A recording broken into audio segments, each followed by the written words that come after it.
Hi, welcome to another video. So this one is a little different. We're launching it on another remote machine. So let's get started. So the quote of the day is going to be Hosea chapter 6 verse 6. For I desire mercy, not sacrifice, and acknowledge of God rather than burnt offerings. So that's our quote of the day. And what we're covering is enabling remoting with Enable-PSRemoting. So let's get started. Alright, Uh, so to launch your so what we're gonna do is, so what is Enable-PSRemoting? So this allows you to kind of like start up the services for the WRM service. So you need those services to kind of to start up, so that way the agent could run, and you'll be able to either connect to a machine or have a machine connect to you.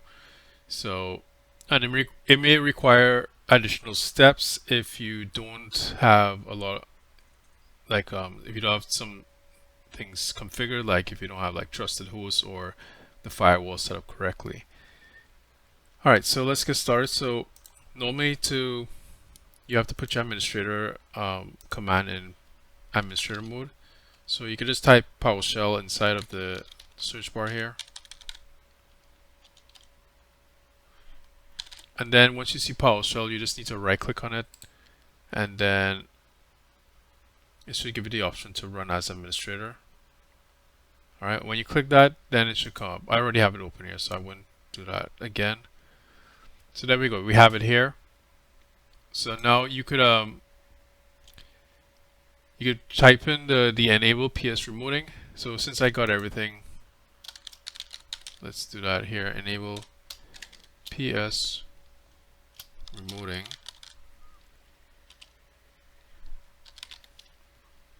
Then I like to put force, so that way if it has anything else running, it will give it a good connection here. So since we have it all, it shows that it was already running on this computer to receive requests and so on. So you may get that message as well. So this is a good message. Sometimes it's not running, it'll show you that it'll initialize those steps. Now the other common possible issue you may run into is you may get an error saying that the firewall is not configured. It may be set in a public or domain mode when your machine is not in those. So what you need to do is you need to set that to private. Set your network interface to private mode. So how do you do that? So you could do that by, you could see what the profile is set up using this. I'll just kind of give you a demonstration. So do get. Now you only need to do this step if you get a firewall error, and you'll know by reading the error message that it'll tell you exactly that if it's not in private mode, if you're not part of a network. So by running this command, get net connection. Okay, let me just increase the font a little bit.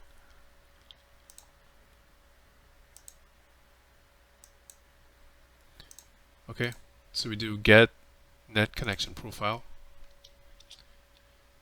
So what this will do is this will actually tell you the interface name and all the interface alias, etc. So what we're concerned with is the network category. So if it's set to private, then you're all set depending on what the error message told you. So normally it might be in public by default, so you may have to set it to private. So what you need to know, you'll need to have the name of the network here to know, because you need to tell it which interface you need to change to the private. And how do you change it to private? First, we will need to kind of you can either create a script or you can run from the command line. Either way works fine. So what normally I would like to do is I'll just create a network variable, and then you click equal, and then you do get. We will run the same command net connection profile.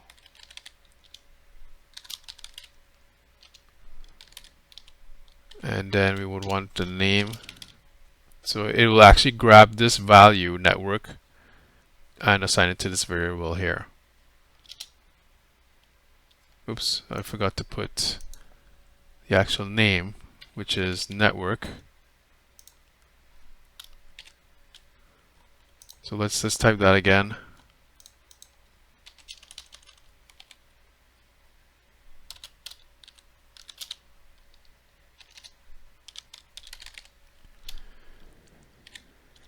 Okay, so once you get it to this line, that means it assigned it to the network successfully.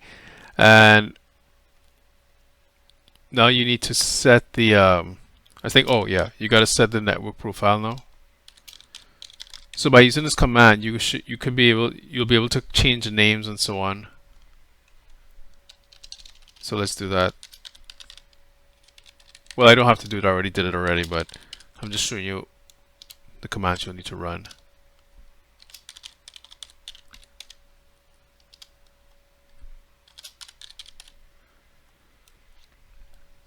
Okay, so the interface index, and then you just choose the network variable here, and then it'll be interface index.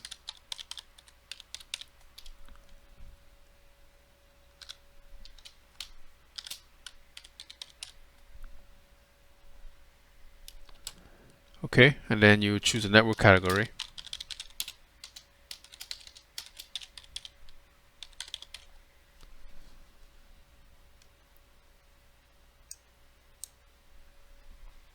And then you would just choose private. Now you just need to run this. So what we're doing here is first we ran this command to see what mode what network category is in. So if it's in private already, then you're all set. It just depends on what the error message tells you. Tells you what mode you'll need to be in. If it's in public and it told you that it needs to be in private, then you run these commands. So you need to set the network variable here. So this would get the network profile into this variable. So it grabs all this into that variable. So it grabs the whole object here. And then when you run this command, you're actually referencing that object, and then you're telling it, hey, I want this property from that object. So it's accessing the interface index, which is 9, and then the network category is what you want to set it to. So we want to set it to whatever value you want it to be here, so it's private or public.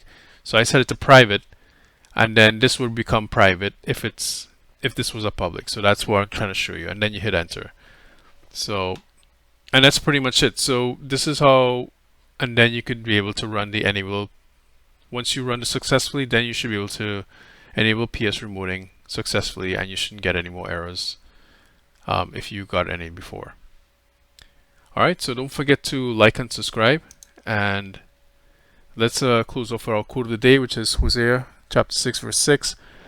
For I desire mercy, not sacrifice, and acknowledge of God rather than burnt offerings. Okay, so don't forget to read your Bible, and if you're not going to church, find a good Bible-based church, and I'll see you in the next video. Thank you.